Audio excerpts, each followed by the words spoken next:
October 28th and 29th are going to be extremely important if you're an investor or you're somebody who's worried about your investments or the deflating US dollar. What I'm about to share with you is my facts, figures, numbers, logic. You should always do your own research. I'll only share with you what I am doing. I'm an educator.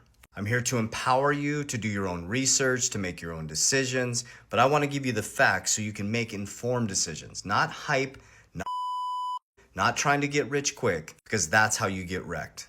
You can get wealthy for sure by understanding how money actually works. Simple things I'm going to teach you right now. And if you understand these mechanisms, you could transform your family's life. So on the back end of this month, October 28th and 29th, Fed Jerome Powell is going to make a decision to lower interest rates either 0.25 or 0.50. Now this is important to understand.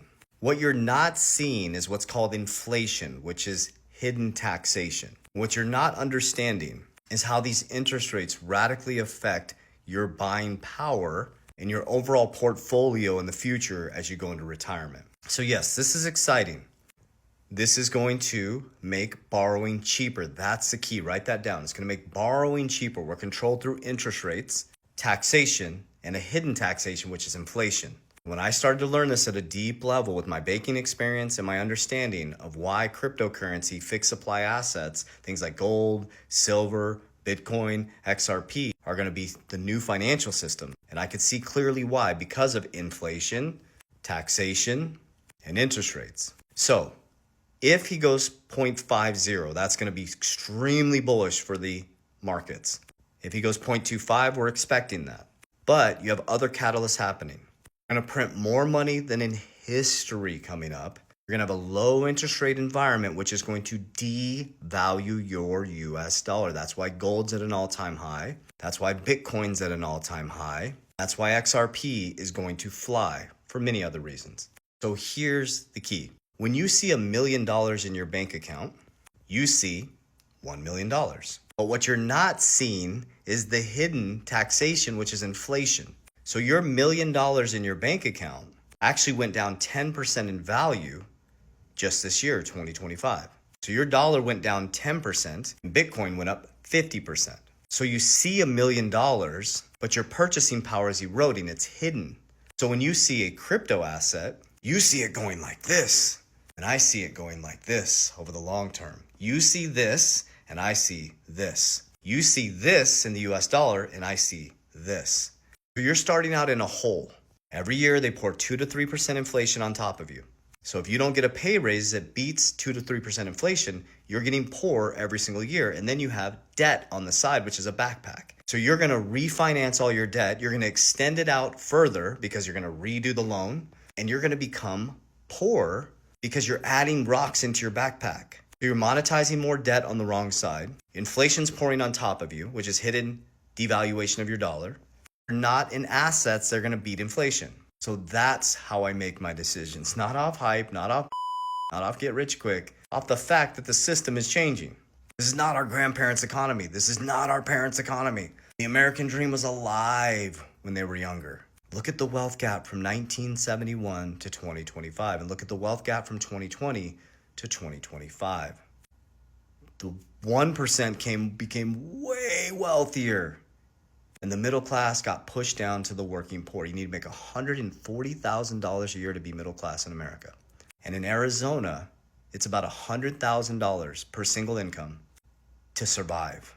Rent prices went from like $1,500 up to $2,700 in some places. So you see what I'm saying? That $1 million, you can't see it because it's hidden. It's devaluing. What I do is I transmute my cash into deflationary assets that have fixed supplies. There's no emotion in this. I'm not married to XRP. I'm not married to Bitcoin. I just like them better because they go like this over time and my dollar goes like this over time.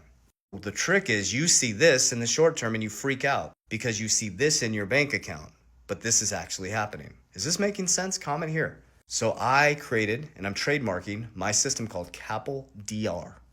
Cash flow, not cash, into deflationary assets. I don't care what you use. You could do gold, you could do silver, you could do Bitcoin, you could do real estate, you could do XRP. You have to figure out what's going to beat the hurdle rate, inflation, which is inflation and the interest rate. Bitcoin has crushed the hurdle rate, and XRP for me has crushed the hurdle rate. So people lost 24% of their purchasing power from 2020 to 2024, and I went up 800% on my XRP and 200% in the long term on my Bitcoin. There's no emotion in that. That's just math. It's just numbers. There's no hype. It's just math. But what I don't do is I don't just sit there and watch things go up and down. Is I use cash flow to buy more assets. When my assets appreciate, we're gonna move Bitcoin off to the side, we're gonna put it in leverage. I take the appreciation, a little bit of it, and I put it into protection. Now, why would I do that? Number one, I have permanent life insurance. Number two is that money is protected. Nobody can touch it. Number three, tax code 7702A that was created in 1913. 1913, the Federal Reserve was created. That's interesting. Which allows you to use cash value life insurance to borrow tax-free. So I can borrow, $1 becomes $2 because I can borrow against my policy tax-free at about 5%. Remember hurdle rates, inflation, plus the interest rate. So if I can borrow $100,000 at 5%, that's $5,000 per year.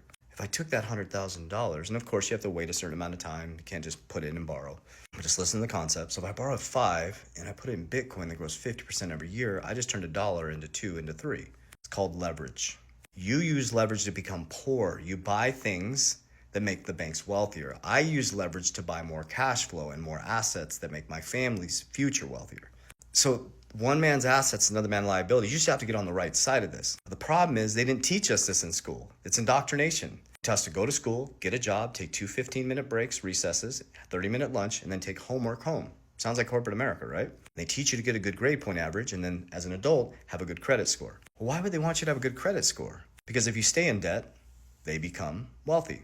If you learned how to buy assets, you learned how to put yourself in first position through DeFi, through family banks, then what would happen?